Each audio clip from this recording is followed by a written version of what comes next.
Hello good morning प्यारे साथियों, कैसे हैं आप सभी। आई होप कि बहुत अच्छे होंगे। एक बार फिर से मैं आप सभी का स्वागत करता हूं आपके अपने यूट्यूब चैनल नौकरी 24 पर। प्यारे साथियों, उत्तर प्रदेश पुलिस कांस्टेबल 60,244 पद का फाइनली रिजल्ट आ चुका है और आई होप कि आप सभी ने अपना रिजल्ट भी चेक कर लिया होगा। सबसे पहले मैं उन सभी साथियों को मैं बधाई देना चाहूंगा। कॉन्ग्रेचुलेशन मेरी तरफ से जिन भी सभी साथियों का हमारा, चाहे वो लड़की हो या फिर लड़के हो, जिनका यूपी पुलिस कांस्टेबल री एग्जाम 60,244 पद के एग्जाम में उन्होंने सफलता ली है, यानी कि जिन्होंने भी एग्जाम क्वालिफाई किया, सबसे पहले उन सभी को बधाई। और फिर वो सभी साथी जिनका इस एग्जाम में नहीं हुआ है, क्वालिफाई नहीं कर पाए हैं, तो मैं उनसे कहना चाहूंगा कि किसी भी चीज को लास्ट ना समझें। हाँ, हालांकि बहुत सारे हमारे साथी ऐसे होंगे जो इस भर्ती में ओवरेज हो चुके होंगे, लेकिन मैं फिर भी उनसे कहता हूं कि केवल कंपटीशन की लाइन में पुलिस की भर्ती ही नहीं होती, बहुत सारी और भी वैकेंसीज होती हैं अलग अलग डिपार्टमेंट की, जिसमें बहुत अधिक अधिक आयु भी मांगी जाती है। तो आप अगर पुलिस में नहीं हुआ तो आप किसी और के लिए तैयारी करें। सिलेबस वही होता है सेम, तो बिल्कुल भी परेशान ना हो, अपने आप को अनमोटिवेटेड ना करें, है ना, डिमोटिवेटेड ना करें। अच्छे से अपनी तैयारी कंटिन्यू रखें। बहुत सारे डिपार्टमेंट है, अलग अलग वैकेंसीज समय समय पर आती रहती है। जैसे मध्य प्रदेश के अंदर 7,500 पद आने वाले हैं बहुत जल्दी, या मैं कहूं बिहार के अंदर कांस्टेबल के पद आने वाले हैं, सब इंस्पेक्टर के पद आने वाले हैं, डायल 100 के पद आने वाले हैं, या मैं बात करूं दिल्ली पुलिस के कांस्टेबल के पद आने वाले हैं। तो बिल्कुल भी परेशान ना हो और अपने अच्छे से तैयारी में लगे रहें, है ना।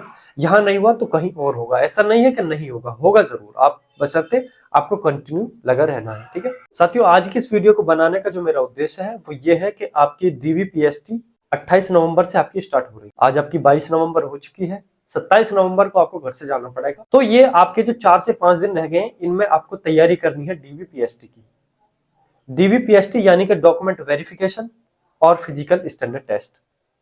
अब डॉक्यूमेंट वेरिफिकेशन पर हम बात कर लेते हैं कि आखिर डॉक्यूमेंट वेरिफिकेशन में कौन कौन से डॉक्यूमेंट्स हमारे चेक होंगे। इंपॉर्टेंट है, जानना आपके लिए बेहद जरूरी है, क्योंकि आप इतना समझ लीजिए, आपने 60,244 पद का एग्जाम क्वालिफाई किया है। आपके सामने वो सभी बच्चे होंगे जिन्होंने इस एग्जाम को क्वालिफाई नहीं किया, तो समझ लीजिए आप कितनों से बेहतर है। जब आप एक स्टेप पार करके दूसरे स्टेप पर पहुंचे हैं, तो हमारी कोशिश ये होनी चाहिए कि अब हमसे कोई ऐसी मिस्टेक ना हो जो हम वहां से वापस आए। अब हमको तीसरे स्टेप के लिए जाना है, तो इसलिए आपको कौन कौन से डॉक्यूमेंट्स लेकर जाने हैं अभी से संभाल कर रख लीजिए, क्योंकि समय आपके पास नहीं है। तो प्यारे साथियों, यहीं से इस वीडियो को स्टार्ट करेंगे। नौकरी 24 आपका चैनल है, सब्सक्राइब नहीं किया है तो जल्दी सब्सक्राइब कर लीजिए। कोई भी न्यू वैकेंसी आती है या फिर किसी भी भर्ती से रिलेटेड अपडेट आती है, तो इसी चैनल के माध्यम से मैं आप तक उसको पहुंचाता रहता हूं। तो चलिए साथी, आज की इस वीडियो को स्टार्ट करते हैं। तो प्यारे साथियों, जैसा कि मैंने आपको बताया, उत्तर प्रदेश पुलिस कांस्टेबल 60,244 पद री एग्जाम का रिजल्ट आ चुका है।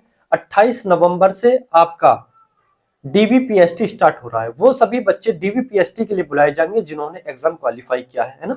जैसा कि आप देख रहे होंगे, उत्तर प्रदेश पुलिस कांस्टेबल री एग्जाम पद है आपके 60,244, और डॉक्यूमेंट वेरिफिकेशन पे प्यारे साथियों आज हम बात करेंगे। अब डॉक्यूमेंट वेरिफिकेशन में कौन कौन से इंपोर्टेंट डॉक्यूमेंट्स है वही जानेंगे कि आपको लेकर क्या क्या जाना है अपने साथ। चलिए देखिए, पहला डॉक्यूमेंट्स की अगर मैं बात करता हूं, तो सबसे पहले प्यारे साथियों आपको डीवीपीएसटी के लिए आपका जो एडमिट कार्ड जारी होगा, वो आपको एडमिट कार्ड अपना लेकर जाना है, सबसे पहली चीज। इसके बाद आपको 10th क्लास की आपको मार्कशीट अपनी लेकर जानी है। कौन सी क्लास की? 10th क्लास की। इसके अलावा आपको 12th क्लास की मार्कशीट आपको अपने साथ लेकर जानी है ना। एडमिट कार्ड लेकर जाना है, 10th और 12th की आपके साथ मार्कशीट होना जरूरी है। ये हो गया। इसके अलावा आपका जो रिजल्ट आया है उसकी भी आप एक कॉपी निकलवा लीजिए, जिसमें आपका रोल नंबर, आपका रजिस्ट्रेशन नंबर शो हो रहा है, जिससे ये पता चला आपको कि हाँ, ये हमारा रोल नंबर है, ये हमारा रजिस्ट्रेशन नंबर है, और यहाँ पर लिख रहा है कि आपने एग्जाम क्वालिफाई कर लिया। उसकी कॉपी आप निकलवा लीजिए। यहां तक समझ आया। इसके अलावा आगे बढ़े तो आपको कास्ट सर्टिफिकेट लेकर जाना है। जैसे उत्तर प्रदेश के हमारे कुछ साथी होंगे, जैसे चाहे वो लड़के हो या फिर लड़कियां हो, ओबीसी कैटेगरी से आती हैं, एससी से हैं या फिर एसटी कैटेगरी से, वो इन कैटेगरी के आधार पर इस भर्ती में अगर आयु में छूट चाहते हैं या फिर मेरिट में अपना आरक्षण चाहते हैं, तो उनको कास्ट सर्टिफिकेट दिखाना जरूरी होगा। उसी के आधार पर आपकी मेरिट लगेगी, उसी के आधार पर आपको छूट दी जाएगी। अगर किसी कारण आपके पास ये कास्ट सर्टिफिकेट नहीं है तो आपको आपकी कैटेगरी से निकालकर आपको जनरल में ऐड कर दिया जाएगा, जो सरासर आपके लिए क्या होगा, नुकसानदायक होगा। तो नुकसान ना करें, अपना कास्ट सर्टिफिकेट आज ही और अभी निकाल कर संभाल कर रख लीजिए। समझ आया? इसके अलावा आपको ईडब्ल्यूएस सर्टिफिकेट आपको लेकर जाना है। वो सभी हमारे जनरल वाले भाई जो आर्थिक रूप से कमजोर हैं, ईडब्ल्यूएस कैटेगरी से जो भी हमारे साथी आ रहे हैं, चाहे लड़के हो या लड़कियां, वो ईडब्ल्यूएस कैटेगरी की अपना जो सर्टिफिकेट है आपका वो लेकर आपको जाना है ना? तभी आपको फायदा मिलेगा, तभी आप ओबीसी से नीचे आ सकते हैं। ठीक है, याद रखिएगा। इसके अलावा आगे बढ़े, डोमिसाइल सर्टिफिकेट यानी कि आपका निवास प्रमाण पत्र। निवास प्रमाण पत्र यानी कि आप उत्तर प्रदेश के किस जिले से आते हैं, किस मंडल से आते हैं, किस आप तहसील से हैं, किस जिले से हैं, ये सभी जानकारी आप क्या देगा, आपका डोमिसाइल सर्टिफिकेट यानी कि निवास प्रमाण पत्र बताएगा। ठीक है प्यारे साथियों, निवास प्रमाण पत्र बहुत सारे हमारे साथी ऐसे होंगे जो अदर स्टेट से आ रहे होंगे, उनको भी निवास प्रमाण पत्र लेकर जाना है। कास्ट सर्टिफिकेट की उनको कोई जरूरत नहीं है, क्योंकि जो भी अदर स्टेट के हमारे साथी होते हैं वो सभी साथी वहां जाकर अदर स्टेट में जनरल कैटेगरी में शामिल हो जाते हैं। ईडब्ल्यूएस की आपको जरूरत नहीं है, आप अपने स्टेट में ईडब्ल्यूएस में आते होंगे, लेकिन दूसरे स्टेट में जब आप फॉर्म डालोगे तो वहां पर आपको जनरल में ही काउंट किया जाएगा। आई होप कि समझ आया होगा। इसके अलावा अगर आगे बढ़े, अगर आपने एनसीसी का ब्यौरा दिया है, अगर आपने फॉर्म भरते समय कहा कि हमारे पास एनसीसी है, तो आप एनसीसी का सर्टिफिकेट अपने साथ लेकर जाएंगे, वहां चेक होगा, उसी के आधार पर आपको फाइनल मेरिट में क्या मिलेगी, छूट मिलेगी। जो एबीसी कैटेगरी का जो सर्टिफिकेट होता है एनसीसी, जिसमें 5%, 3% और शायद 1% की छूट होती है ना, वो छूट आपको कम मिलेगी। वो छूट आपको तब मिलेगी जब आप एनसीसी का सर्टिफिकेट वहां लेकर जाओगे, चेक कराओगे। अगर आप नहीं लेकर जाओगे, नहीं चेक कराओगे, तो आपको कोई छूट एनसीसी के लिए नहीं दी जाएगी। ठीक है, याद रखेंगे। इसके अलावा आपको आधार कार्ड अपना लेकर जाना है।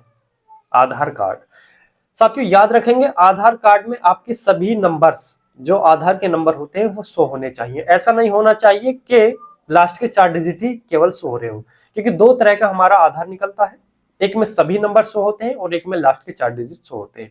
तो वो आधार लेकर जाएं जिसमें सभी आपके नंबर शो हो रहे हो, है ना, आधार कार्ड। इसके अलावा आप अपने साथ में पैन कार्ड भी लेकर जा सकते हैं, पैन कार्ड भी लेकर जा सकते हैं। ठीक है, याद रखेंगे। इसके अलावा आप अगर एक्स मैन के माध्यम से आपने फॉर्म भरा है, अगर आप एक्स मैन है ना, तो आपको एक्स मैन का सर्टिफिकेट आपको लेकर जाना है, क्योंकि वो चेक हुआ, तभी आपको एक्स मैन की जो भी फायदे हैं वो तभी आपको मिलेंगे। ठीक है, इसके अलावा आपको फोटोज लेकर जाने हैं, अपने 2-3 फोटोज डाल लीजिए, है ना। इसके साथ में अपने बैग में पेन रख लीजिए, है ना। जो फोटो चिपकाने वाला जो होता है उसको रख लीजिए, रबड़ रख लीजिए, कच्चा पेन रख लीजिए, कुछ ऐसी स्टेशनरी आप अपने बैग में डाल लें, क्योंकि इनसे वजन नहीं लगेगा। लेकिन होगा क्या कि अगर आपको जरूरत हुई, नीड हुई, तो आपके पास अपना सामान रहेगा, क्योंकि हो सकता है कि वहां पर आपको अगर किसी चीज की जरूरत हुई और वहां पर आपके लिए ये ना मिला, तो आपके लिए परेशानी होगी, या अगर मिला तो ज्यादा दामों में मिला। तो जब आप घर से जा ही रहे हो, तो अगर आपके पास 50 ग्राम अगर वजन बढ़ भी रहा है तो कोई मुश्किल वाली बात नहीं है ना। तो ये सब आप अपने साथ में लेकर जाएं। इसके अलावा अगर आगे हम बात करते हैं, तो ऑल डॉक्यूमेंट्स की फोटो कॉपी आप करा लीजिए, 2-2, 3-3 आप उनकी कॉपी करा लीजिए। ठीक है, जिनमें से जैसे अगर समझो कि आपने 3 कॉपी कराई, तो एक को अटेस्ट कर लीजिए या फिर वही कर लीजिएगा। बाकी कहने का मतलब है कि सभी डॉक्यूमेंट्स की आपको क्या करना है, फोटो कॉपी करा लेनी है ना, वो आपको साथ लेकर जानी है। आई होप कि समझ आया होगा। प्यारे साथियों, ये सभी डॉक्यूमेंट्स वो डॉक्यूमेंट्स है जो इंपॉर्टेंट है और हर हाल में इनको चेक करना होगा और आपको कराना होगा। ठीक है, एक चीज और मैं कहना चाहूंगा, मैं उन सभी अपनी बहनों के लिए जिनको, देखिए होता क्या है कि जब लड़कियों की शादी नहीं होती है तो उनके नाम के साथ में उनके फादर का नाम होता है। जब आप पढ़ रहे होगे, मार्कशीट में आपके पिताजी का नाम होगा। शादी से पहले आपकी जितनी भी आईडीज होंगी, है ना, उन सभी आईडीज में आपके फादर का नाम होगा। लेकिन शादी के बाद होता क्या है कि उन आईडी में करेक्शन हो जाता है और आपके फादर के नाम की जगह आपके हस्बैंड का नाम आ जाता है। जब आप डॉक्यूमेंट वेरिफिकेशन के लिए जाओगे तो वहां पर आईडी आपसे चेक होगी, तो आईडी में ऐसी आईडी अपनी लेकर जाए जिसमें आपके नाम के साथ में आपका फादर का नाम हो, यानी कि वह नाम जो आपकी 10वीं 12वीं की मार्कशीट में है, आपका नाम और आपके पिताजी का नाम, वही आईडी आपको लेकर जानी है जो आपकी 10वीं की मार्कशीट से मैच करे। बहुत सारे प्यारे साथियों, सेंटर पर ऐसा होता है कि इन्हीं आईडीज के चक्कर में बहुत सारी मुश्किलों का सामना करना पड़ता है ना। तो उन्हीं मुश्किल से अभी आपको बचना है। ठीक है, समय निकालकर आप इनको करा लीजिए। आईडी बहुत सारी होती हैं, आप चाहे अपना आधार ले जाइए, आप वोटर आईडी ले जाइए, अपना पैन कार्ड ले जाइए, ड्राइविंग लाइसेंस ले जाइए, पासपोर्ट ले जाइए, या फिर आप किसी भी सरकारी संस्था में जॉब करते हैं वहां का जो आईडी है उसको ले जाइए, प्राइवेट में करते हैं वहां की आईडी भी लेकर जा सकते हैं, बैंक की पासबुक ले लीजिए, बहुत सारी आईडीज होती हैं, आप उनमें से किसी को भी ले सकते हैं। बशर्ते ऐसी आईडी लें जिसमें आपका कोई भी नेम में या फिर आपके एड्रेस में या कोई भी डिटेल में आपकी गड़बड़ ना हो, सभी डिटेल आपकी मैच करती हो आपकी 10वीं की मार्कशीट से, आपकी 12वीं की मार्कशीट से, है ना। इससे होता क्या है कि आपके लिए कोई परेशानी आपके लिए नहीं होगी और आप अच्छे से अपना डीवीपीएसटी आप करा सकते हैं।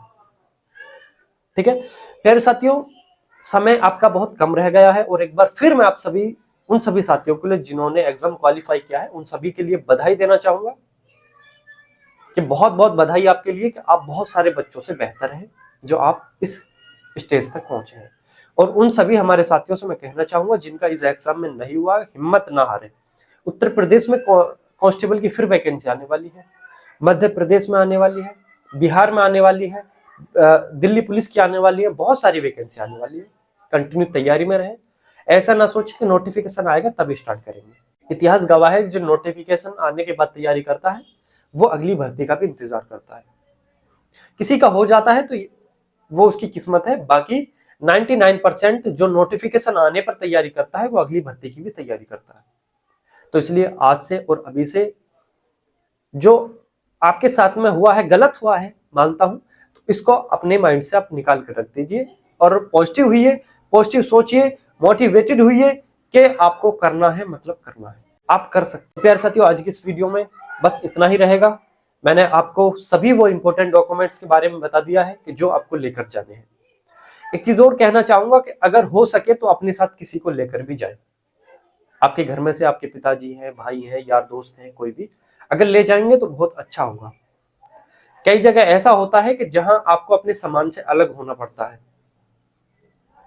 हालांकि नौकरी आपको अकेले ही करनी है, लेकिन हो सके जहां तक भी अगर आप अपने साथ किसी को ले जाएं तो वो आपके लिए बेनिफिट हो सकता है ना। तो चलिए साथियों, बहुत बहुत आपका धन्यवाद वीडियो में अंत तक बने रहने के लिए।